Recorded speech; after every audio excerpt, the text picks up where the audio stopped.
Hey guys, and welcome to Petrol Ped, and welcome to this week's Midweek 180. I am away from home again this week in my favourite office of all, staying with my friends in Stratford. Now, if you've not seen one of these before, this is my midweek update, where I bring you my news, views and information about upcoming reviews, all filmed in one take. I'm going to put 180 seconds in the bottom left-hand corner of your screen, and that's it, a very simple format. So, without further ado, let's get cracking with this week's Midweek 180. I shall start my timer. Okay, first comment last week was one Blue Meanie. Well done, sir. You were the first. Whoever puts the first comment this week, I will give you a shout out next week. Let the battle royale commence. Now, where are you and what you're doing?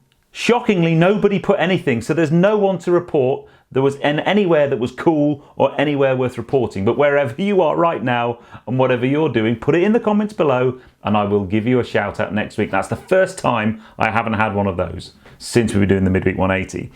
Now, last week's question was all about what was on your Christmas present list that was car related. Some brilliant suggestions, lots of very expensive cars, but I had two Caterham related ones. So Brian Strange had put a half hood for his Caterham, which was very cool and very Caterham related, but that was massively top trumped by Lydia Gould, who has bought herself a Caterham Academy race car, which I just think is a brilliant selfie Christmas present. So good luck next year with your racing, Lydia. Brilliant news. I can't wait to be kept in touch with your progress. Now, this week's question is, I'm currently in the process of trying to buy a car. So what I wanted to know is there anything that would be a complete showstopper for you buying a car if everything else on the car was a perfect spec? I got sent a really lovely spec of a car today and it was perfect apart from one thing. And that one thing was the colour of the seats. But I'd love to know what your showstoppers might be. Very briefly, F1 news. Clearly the season's finished now, but the driver market's pretty much finished now with Lance Stroll finally announcing that he's moving to Force, or Daddy's Force India team. I'd love to know if he got to see if his daddy hadn't bought himself a nice racing team for him to race in. Force India is at the moment called Racing Point Force India, but that will have a new name, I believe, by the start of the 2019 season. And then also Nicholas Latifi has been signed as the Williams reserve driver. So we're pretty much seeing all the kind of driver seats filled up now, which is quite interesting. This week's car news is this. This is the Audi Etron. This is actually the launch edition car.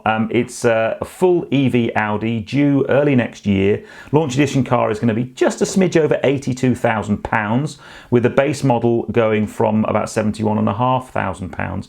Full of tech. But what I really like is this. What do you think of these? So they're finally going to be a car with cameras for door mirrors. Now, because of the way that those work, the car can actually be 15 centimetres narrower than a car with door mirrors, which I think is quite interesting. And they've got some really trick technology around clearing the mirrors in case they get covered with dirt or frost or water. 300 kilowatt engine, 664 newton meters of torque, 0 to 60, 5.7 seconds, and a top speed of 124 miles an hour with a range of about 250 miles. I would love to get my hands on one of those to drive. And then A1 video from last Friday's doing really well. Hopefully another Audi video before Christmas, and I've just about run out of time. I knew that would happen tonight because I had lots to talk about, but this Friday's video at 6 o'clock is my do's and don'ts of car finance. The search for my next car has well and truly begun. This Friday's video, I'm going to talk with Chris from 4C Prestige around the kind of things to look out for when you're buying a car on finance.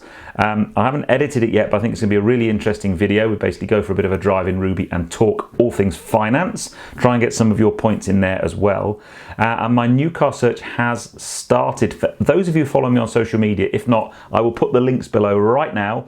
I did put some posts up last week. I drove my first potential new car, which was a Porsche 718 Cayman S. Now, I know lots of you made comments about it not being the most practical car in the world, and my reasons for buying a new car was I wanted more practicality, but I also love driver's cars, and for me that's one of the best driver's cars out there, so I had to kind of put it on my list. There will be a video of that coming very, very soon. But that, my dear peddlers, is that. I hope you've enjoyed that. If you have done so, please give me a thumbs up. Comments below are always welcome. And if you haven't done so already, please subscribe to Petrol for plenty more content to come. I've had a bit of a kind of surge in new subscribers this week, which has been lovely, mainly thanks to the Audi A1 video, which, as I said, is doing really well. I hope to have another new Audi on the channel before Christmas. I'm in discussions with Five Oaks Audi. They've got another new Audi model coming in. I'm hoping I'm going to get to drive that before Christmas break. But if not, I will see you on the next video, which is this Friday at 6 for my do's and don'ts of car finance, the start of my hunt for my next car. It's a good one, don't want to miss it. I'll see you on that film, guys. You take care, drive safe.